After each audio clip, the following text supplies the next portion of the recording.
बचपन।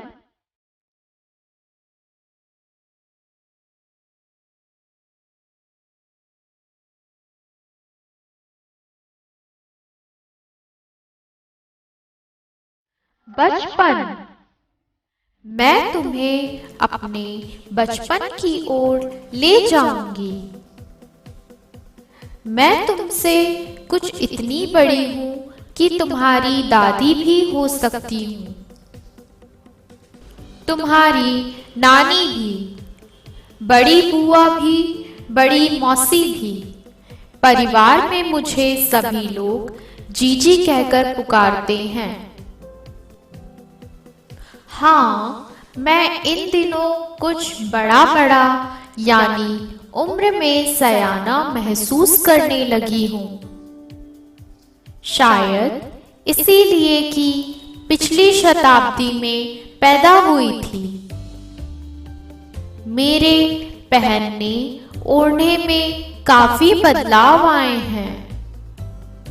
पहले मैं रंग बिरंगे कपड़े पहनती रही हूँ, नीला, जामुनी, ग्रे, काला, चॉकलेटी। अब मन कुछ ऐसा करता है कि सफेद पहनो, गहरे नीले हल्के रंग। मैंने पिछले दशकों में तरह तरह की पोशाकें पहनी हैं। पहले फ्रॉक, फिर निक्कर, वॉकर, स्कर्ट, लहंगे, गरारे और अब चूड़ीदार और घेरदार कुर्ते। बचपन के कुछ फ्रॉक तो मुझे अब तक याद है। हल्की नीली और पीली धारी वाला फ्रॉक, गोल कॉलर और बाजू पर भी गोल कफ, एक हल्के गुलाबी रंग का बारीक चुन्नटों वाला घेरदार फ्रॉक, नीचे गुलाबी रंग की फ्रिल। उन दिनों फ्रॉक के ऊपर की जेब में रुमाल और बालों में इतराते रंग बिरंगे रिबन का चलन था। लेमन कलर का बड़े प्लेटों वाला गर्म फ्रॉक जिसके नीचे फर टकी थी। 2 ट्यूनिक भी याद है, एक चॉकलेटी रंग का और अंदर की कोटी प्याजी, दूसरा ग्रे और उसके साथ सफेद कोटी। मुझे अपने मोजे और स्टॉकिंग भी याद है। बचपन में हमें अपने मोजे खुद धोने पड़ते थे। वह नौकर या नौकरानी को नहीं दिए जा सकते थे, इसकी सख्त मनाही थी। हम बच्चे इतवार की सुबह इसी में लगाते, धो लेने के बाद अपने अपने जूते पॉलिश करके चमकाते। जब जूते कपड़े या ब्रश में रगड़ते तो पॉलिश की चमक उभरने लगती। सरवर, मुझे भी बूट पॉलिश करना अच्छा लगता है। हालांकि अब नई नई किस्म के शू आ चुके हैं। कहना होगा कि ये पहले से कहीं ज्यादा आरामदेह है। हमें जब नए जूते मिलते, उसके साथ ही छालों का इलाज शुरू हो जाता। जब कभी लंबी सैर पर निकलते, अपने पास रुई जरूर रखते। जूता लगा तो रुई मोजे के अंदर।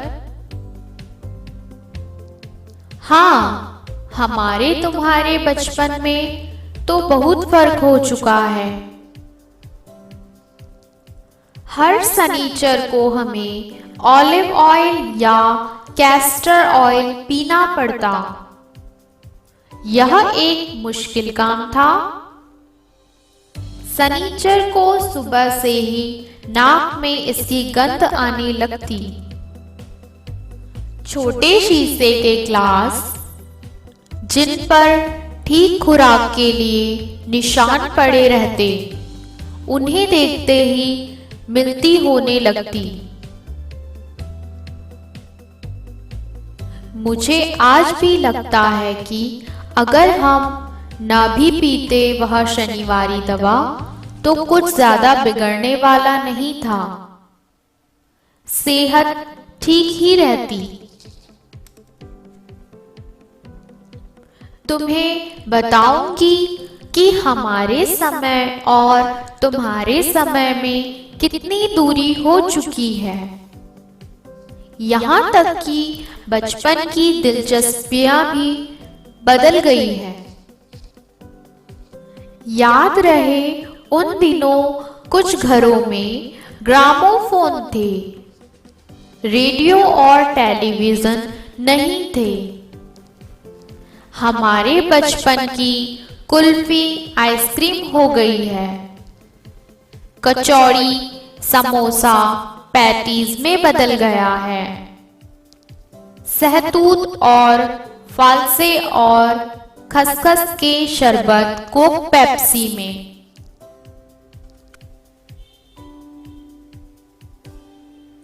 उन दिनों कोक नहीं, लैमनेट विम्टो मिलती थी। शिमला और नई दिल्ली में बड़े हुए बच्चों को वेंगर्स और डेविको रेस्टोरेंट की चॉकलेट और पेस्ट्री मजा देने वाली होती थी।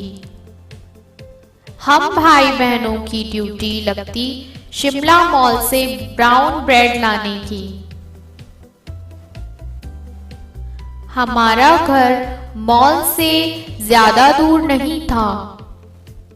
एक छोटी सी चढ़ाई और गिरजा मैदान पहुंच जाते। वहां से एक उतराई उतरते और मॉल पर कन्फेक्शनरी काउंटर पर तरह तरह की पेस्ट्री और चॉकलेट की खुशबू मन भावनी। हमें हफ्ते में एक बार चॉकलेट खरीदने की छूट थी। सबसे ज्यादा मेरे पास चॉकलेट टॉफी का स्टॉक रहता। मैं चॉकलेट लेकर खड़े खड़े कभी ना खाती। घर लौटकर साइड बोर्ड पर रख देती और रात के खाने के बाद बिस्तर में लेटकर मजे ले लेकर खाती। शिमला के काफल भी बहुत याद आते हैं। खट्टे मीठे, कुछ एकदम लाल, कुछ गुलाबी, रस भरी कसमल सोचकर ही मुंह में पानी भर आए। चेस्टनट एक और गजब की चीज, आग पर भूने जाते और फिर छिलके उतारकर मुंह में। चने जोर गरम और अनारदाने का चूर्ण। हाँ, चने जोर गरम की पुड़िया जो तब थी वह अब भी नजर आती है। पुराने कागजों से बनाई हुई इस पुड़िया में निरा हाथ का कमाल है।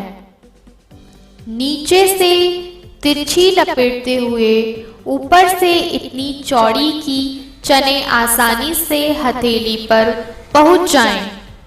एक वक्त था जब फिल्म का गाना चना जोर गरम बाबू मैं लाया मजेदार चना जोर गरम, यह गाना उन दिनों स्कूल के हर बच्चे को आता था। कुछ बच्चे पुड़िया पर तेज मसाला बुकरवाते। पूरा गिरजा मैदान घूमने तक यह पुड़िया चलती। एक एक चना पापड़ी मुंह में डालने और कदम उठाने में एक खास ही लय रफ्तार थी। छुटपन में हमने शिमला रिज पर बहुत मजे किए हैं। घोड़ों की सवारी की है। शिमला के हर बच्चे को कभी ना कभी यह मौका मिल ही जाता था। हम जाने क्यों घोड़ों को कुछ कमतर करके समझते, उन पर हंसते थे। ननिहाल के घोड़े खूब हंस पुष्ट और खूबसूरत। उनकी बात फिर कभी।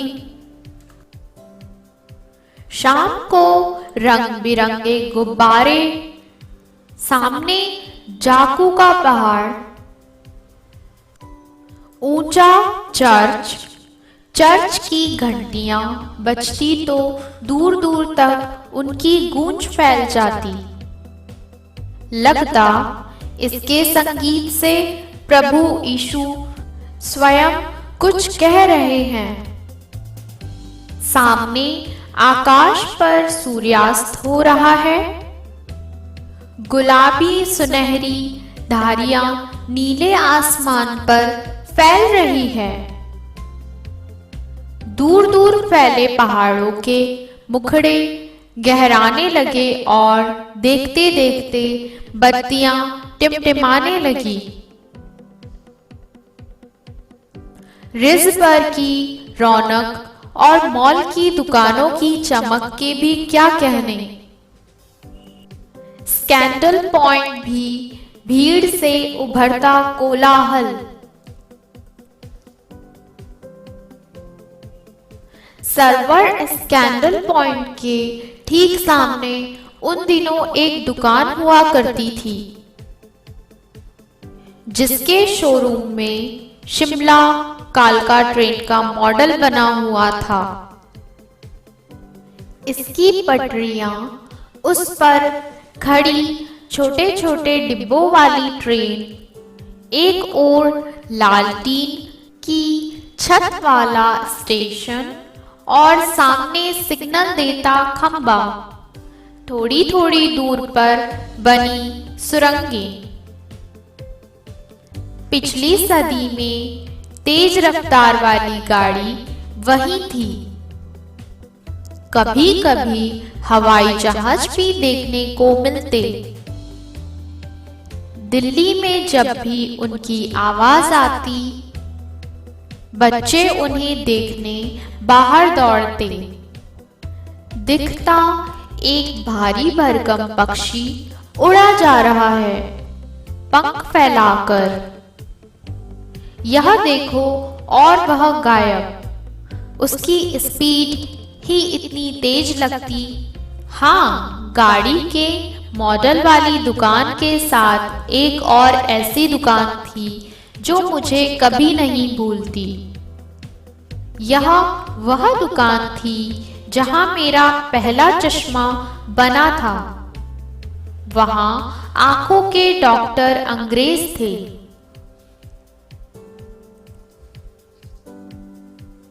शुरू शुरू में चश्मा लगाना बड़ा अटपटा लगा।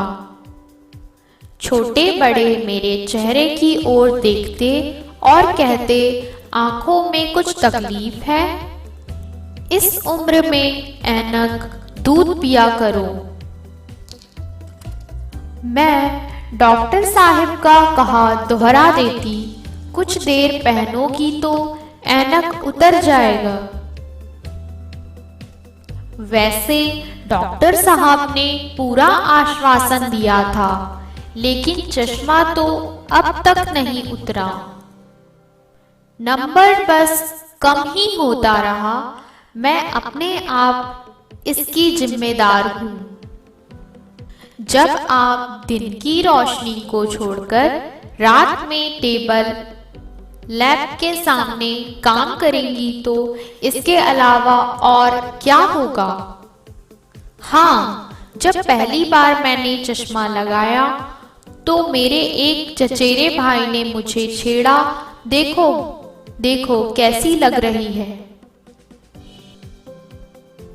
आंख पर चश्मा लगाया ताकि सूझे दूर की यह नहीं लड़की को मालूम सूरत बनी लंगूर की। मैं खीजी कि मुझ पर यह क्यों दोहराया जा रहा है, पर शेर बुरा ना लगा। जब वह चाय पीकर चले गए तो मैं अपने कमरे में जाकर आईने के सामने खड़ी हो गई। कई बार अपने को देखा, ऐनक उतारी, फिर पहनी, फिर उतारी, देखती रही, सूरत बनी लंगूर की। नहीं नहीं नहीं, हा हा हा। मैंने अपने छोटे भाई का टोपा उतारकर सिर पर रखा। कुछ अजीब लगा, अच्छा भी और मजाकिया भी। तब की बात थी, अब तो चेहरे के साथ घुल मिल गया है चश्मा। जब कभी उतरा हुआ होता है तो चेहरा खाली खाली लगने लगता है।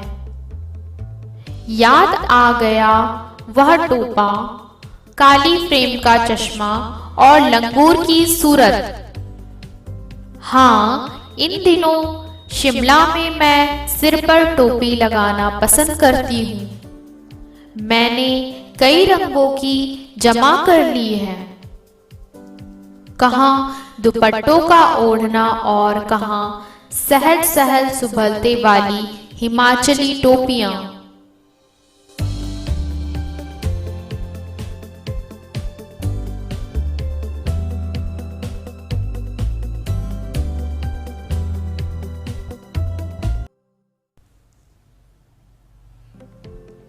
ध्यान देने योग्य शब्द: फ्रिल, झालर, ऑलिव ऑयल, जैतून का तेल, कैस्टर ऑयल, अरंडी का तेल, खुराक, निश्चित मात्रा, स्टॉक, संग्रह भंडार, बुरकना, चूर्ण जैसी वस्तु को छिड़कना, छुटपन, बचपन, कमतर, ज्यादा छोटा, लघुतर।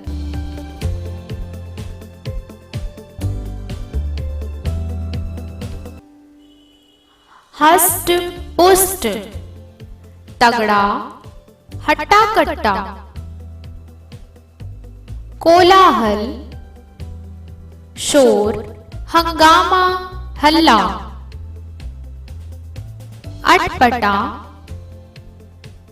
टेढ़ा, कठिन, उटपटांग, आश्वासन,